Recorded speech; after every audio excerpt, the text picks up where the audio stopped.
welcome to your Daily Dose of Dopamine. My name is Robert. You know Susan, and this is Stella, in case you hadn't known her. But we're also welcoming a friend of ours. This is Larry Gifford with the Big PD Avengers. Hey, Larry.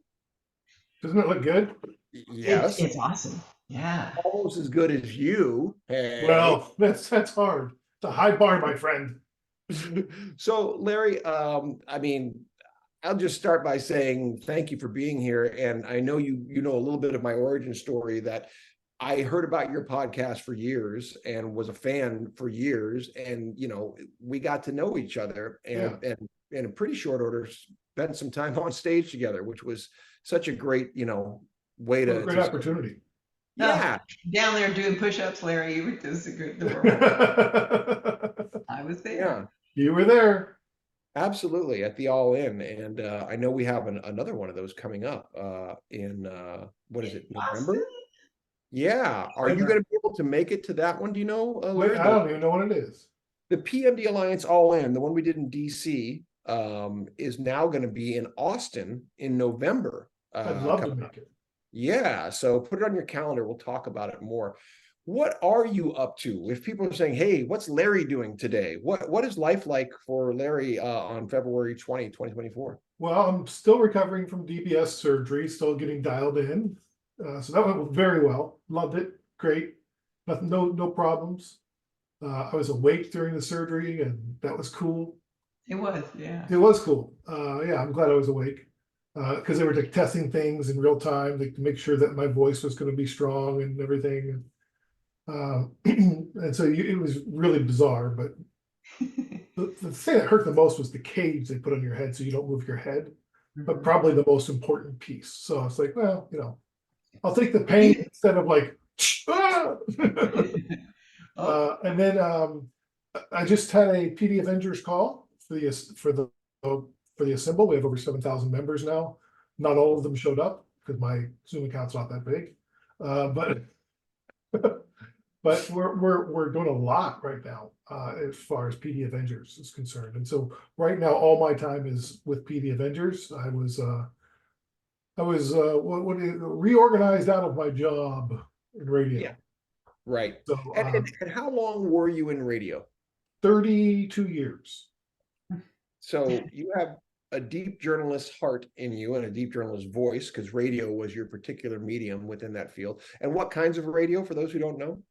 I did sports radio and I did talk radio.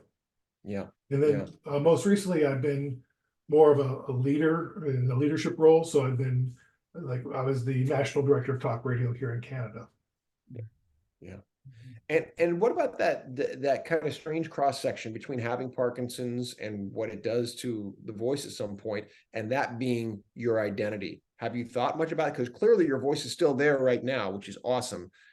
Does that come into play? Yeah, I think about it all the time, and it's not there. You see, that's when you are a public speaker, you know your voice better than anybody. Yeah. And so I can tell my voice is about 50% of what it used to be. Wow. And so, and I felt that even before I was diagnosed, before I moved to Canada.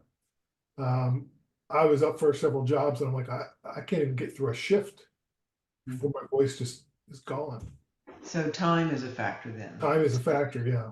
Mm-hmm. So it's about the length of time I'm talking, and then about what part of the day I'm talking.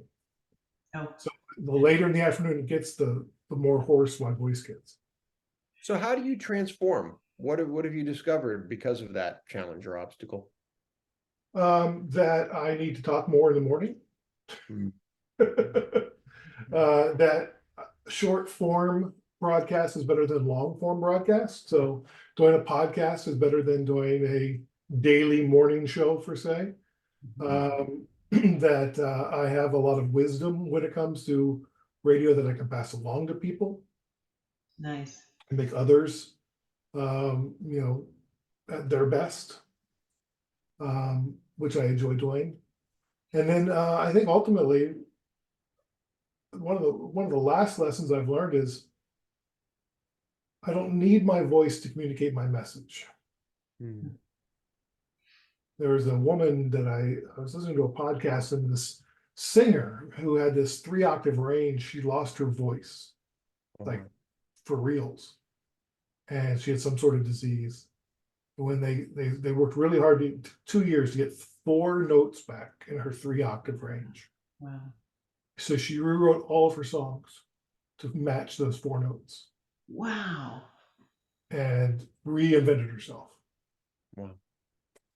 And That is- I thought, boy, it was like, I don't, she goes, and I didn't even need to sing. I could have just talked, or I could have written, or I could have, your communication is so many things, and the voice is just one of them that I've depended on for a long time.